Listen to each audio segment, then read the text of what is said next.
One of the best things to happen in the tech scene the past year was the focus on camera.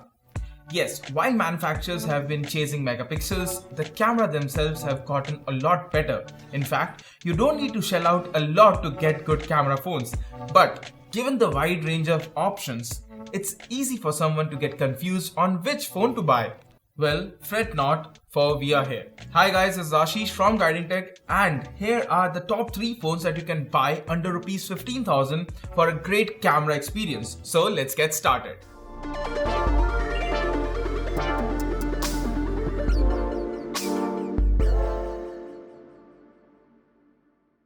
First up on the list has to be my favorite, which is the Realme XT. The phone usually sells for a tad bit extra, but on sales you can get this for 14,999. The phone comes with a flagship grade quad camera setup with a primary shooter of 64 megapixel and an f1.8 aperture.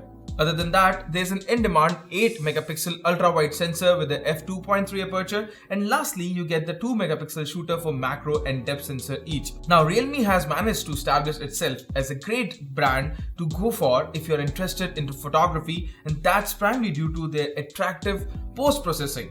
In normal daylight conditions, the images produced here are mostly color accurate with a slight hint of saturation in certain cases. Now if you like that, there's also Chroma Boost on offer to get social media ready images out of the box. When it comes to portraits, the edge detection is mostly on the point and the background blur is usually realistic. It's not over the top and it feels like a standard bokeh. The subject is well illuminated. Well, that said, you can compare the standard photos to the portrait shots. There's some lack of sharpness. It doesn't make the image bad, but it definitely is noticeable. As for low light photography, the camera manages to hold its ground. It's nothing exceptional, but it does manages to get the job done, considering the fact that it comes just for Rs 14,999, of course, in the sale days. Now moving on, there's the ultra-wide sensor that offers a different perspective while managing to keep pretty much the same colors as the standard mode. That's one more thing that can be said for most of the smartphones out there. As for videography, the phone supports 4K at 30 fps or 1080p for up to 60 fps. While there is no stabilization in the former, EIS kicks in the full HD mode and the video churned out are pretty good, as you can see for yourself. One thing that I would like to highlight here is the phone comes with support for Gcam out of the box. So that's one thing to note. That said, there's another phone that's made for Gcam, but for that you'll have to watch this video till the end, so stay tuned. Now next up, we have got the Redmi Note 8 Pro. The Note 8 Pro features a 64 megapixel primary camera with an f1.9 aperture lens and large f1.7 sensor, along with an 8 megapixel ultra wide camera with an f2.2 aperture and a 1x4 inch sensor. Up on the front, the device features a single 20 megapixel selfie shooter with the f2.0 lens.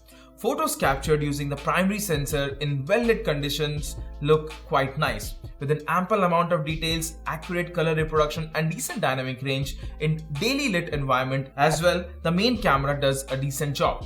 However, the photos aren't as detailed as they are when there's enough light. The colors and dynamic range are on spot, but when you look closely, the images appear to be a little on the softer side. When compared to primary shooter, the ultra-wide camera doesn't capture as many details, but it does give the photo a dynamic look. The image processing, though, is pretty much the same. You'll get the same accurate colors and contrast in wide-angle shots as well. The same goes for macro sensors also. Apart from diffractive perspective, it's nothing amazing though. Portrait shots on the other hand are quite good and they feature natural colors, decent edge detection, wide dynamic range and plenty of details. When it comes to selfies, the Note 8 Pro completely blows the competition out of the water and delivers some of the best selfies I have seen on a budget device. The HDRs look great, the photo looks sharp, and when you use the software enabled portrait mode, the bokeh effect isn't that bad either. Lastly, in terms of videos, the device supports 4K recording at 30 fps or 1080 for 30 or 60 fps. Now the 4K recordings looks nice if you place the phone on a stable surface or use a gimbal. But if you capture the handheld videos, you'd rather stay on the 1080p video because the EIS is just not available in the 4K ones.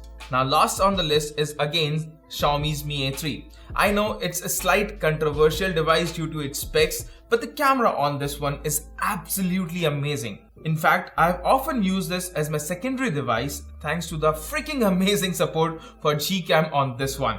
And that's not all. The phone on its own also manages to produce some stunning results for the price tag of just Rs 12,499.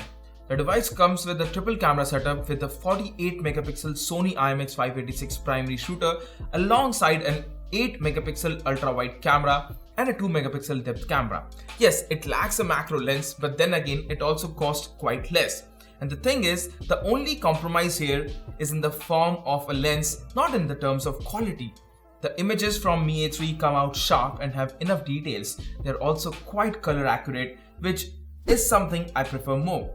The depth sensor also helps in producing a good bokeh effect along with pretty good edge detection. In fact, the edge detection here seems to be better than most of the phones priced above this one. In terms of night mode photography, the Mi A3 produces some really good results. Yes, there is a bit of noise here and there, but overall results are pretty good. In terms of selfies, the images are slightly soft, but nothing to be worried about. The camera app is simple to use and should be appealing for everyone out there. Lastly, the phone supports 4K at 30 FPS, 1080p for up to 60 FPS. There's a slow motion at 120 FPS too, which isn't a lot, but gets the job done. However, the lack of any sort of stabilization here makes the phone a good recommendation only to photographers and not for the people who are looking for videos. Well, that was our list of the 3 best camera phones to buy in January without paying a lot. As always, you can find the buy links of these phones in the description below. Now, another thing I want to highlight is that the Honor 9X is coming pretty soon in the same price bracket and should offer some pretty good camera performance. As such, I'd suggest you to subscribe to our channel to stay tuned for the same.